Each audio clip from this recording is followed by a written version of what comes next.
What's up, guys, and welcome to POV number 6. It's Friday now, and I'm currently going into work early because, you know, I gotta make that extra money, my so-called dollar raise. So, yeah. Anyways, most of the stuff I'm gonna be talking about today is gonna be Nintendo related. So, you can click off here in the next 5, 4, 3. Okay, too late. Yes, so obviously the big thing going on right now is Nintendo announced their online service, which is broken down into 4 plans, and each plan includes like 20 NES classic games. No word on the virtual console yet, which is kind of my big gripe, is when they're gonna release it, if they're ever gonna release it. So I guess this might be kind of like one of those things where we bring you in hopes that one day the virtual console will be released underneath their plans, but I highly doubt it right now. Who knows? E3 is right around the corner, so we'll see. But yeah, the plan is basically like 4 different plans. One of them's a family plan, which allows you to have up to 7 family members on one account, and that's $34.99, which is pretty damn good compared to like Xbox One.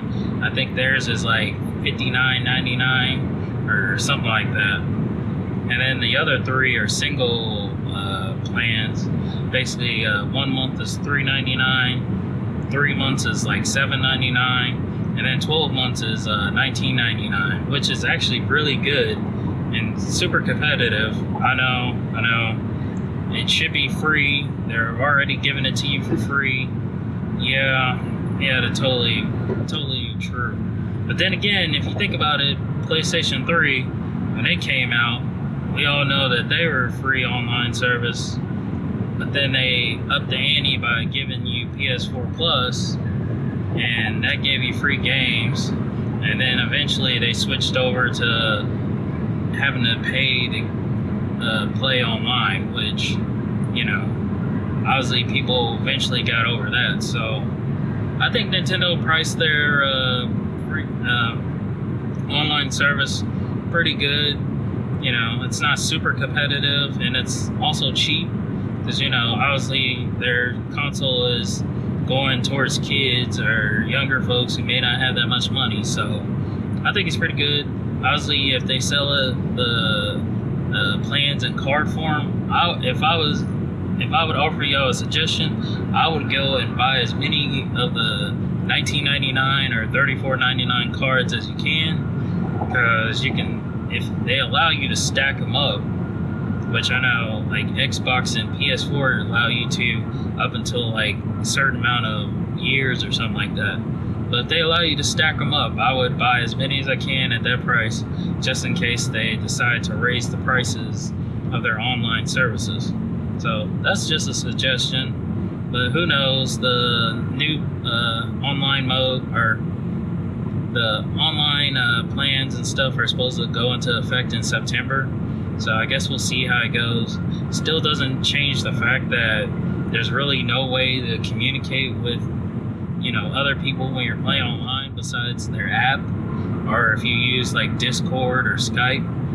So I'm hoping Nintendo maybe comes out with some other way to actually freaking communicate with other players. I mean, I'm surprised there's no USB headset conjunction or anything that's come out yet, but I don't know. Nintendo's being kind of dickish right now.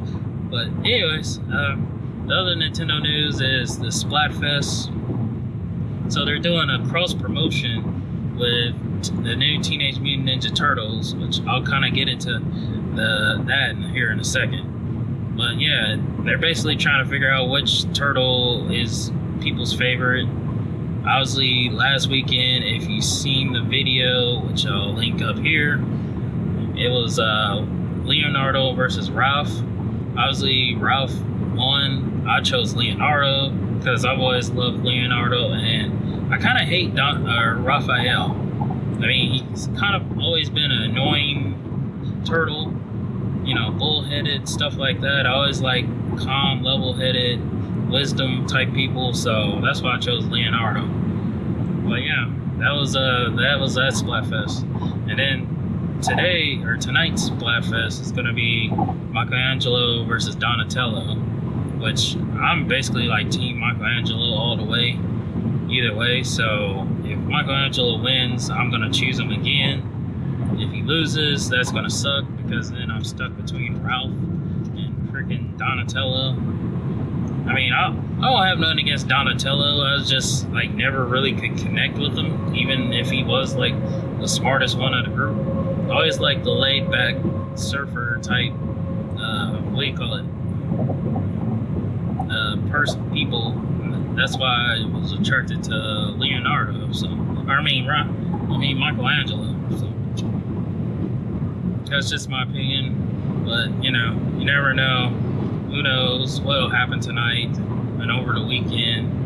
I'm hoping Mikey pulls out a win, because he's also teamed up with Pearl, which, you know, most people, they have been choosing Pearl because everybody apparently chooses Maria as the popular vote. So I think that's kind of stupid. And I talked about that a while ago in another Splatoon video, that people were gonna just choose Maria as a popular vote, and then Pearl would win because, you know, less people on the Pearl side and they could get more wins. So that's just my opinion. Hopefully they change that someday.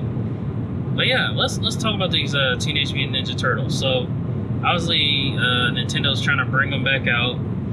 They drew them up a different way again, you know. Somehow they always draw them like they always try to change the style of them. But this time they like went pretty radical.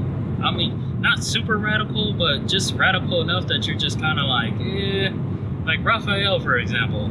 This dude looks like he like drunk 3/4 of the ooze, while the other Ninja Turtles barely got any. And I think that's kind of weird, you know, him being all bulky and stuff. I mean, I guess he was, you know, he's the Brawn, but at the same time, he's never been like that huge of a turtle. And that kind of froze me off. It also froze me off that they didn't give him his classic weapons. And I know this is supposed to be like an origin story, like how the turtles became like master ninjas or whatever. But yeah, it's just kind of weird. And then they took like a nunchuck away from Michelangelo, and then they took another sword away from Leonardo, which honestly I think Leonardo should have always been a single sword user. But Michelangelo, man, come on. That dude was cold with the nunchucks. He should have his dual nunchucks. But like I said, it's an origin story, so I don't know. I guess they're just trying to, maybe they'll eventually get their second weapons once they master the ninjutsu from Master Splinter or whatever. So that's just my opinion. If the show ends up bringing in new people, then obviously I'm not going to complain. But if the show's kind of a flop, then yeah, I'm going to be kind of pissed off, because, you know, that's one of the few shows that I always loved, and I always wish that people would, you know, be more appreciative of. You know, you hear people say they like Ninja Turtles, but then, you know, we kind of throw them in the wayside after a while. So, because I mean, the show back in the 80s, 90s was pretty freaking silly. So, but yeah, that is my opinion about that, and that is it for this video. Hopefully you enjoy, and I will catch you next time. Peace.